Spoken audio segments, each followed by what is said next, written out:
Axşamınız xeyir. Futbol üzrə Azərbaycan çempionu Neftçi Çempionlar Liqasına uğurlu start verdi. Qafqaz derbisində Gürcüstanın Zestafoni klubu ilə qarşılaşan flaqman Cütün taleyini elə ilk oyunda böyük ölçüdə həll etdi. Səhhətində yaranan problemlərlə əlaqədar olaraq bu oyuna Neftçini Böyükağa Hacıyevin əvəzinə Tərlan Əhmədov çıxarmışdı. Oyundan öncə bir çox futbol mütəxəssisləri, ölkəmizdə çıxış edən Gürcü legionerlər Zestofoninin güclü rəqib olması haqqında danışırdılar. Belə vəziyyətdə flaqmanın məşqçilər korpusu ən düzgün olanını etdi. Meydanda gedən mübarizədən də görsənirdi ki, Neftçi rəqibi yaxşı təhlil etmişdi. Zestofoninin oyuncularının qurduğu hər bir hücum flaqmanın oyuncuları tərəfindən oxunurdu. Bu oyunda Neftçi ilk dəfə heyətində Bakı publikası qarşısına 5 yeni futbolçu ilə çıxdı. Bunlar Bruno Bertucci, Rəşad Sadiqov, Julius Vobay, Erik Ramos və Mario Canales idi.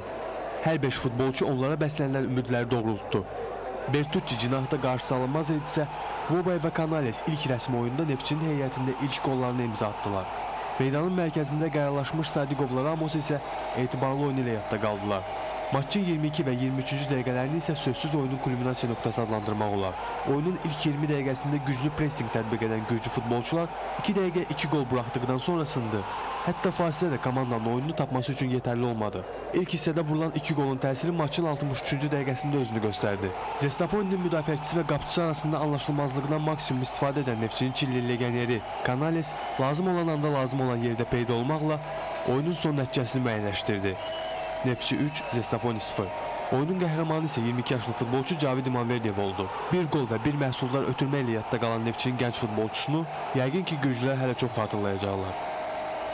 Kenan Hakimov, Aynes.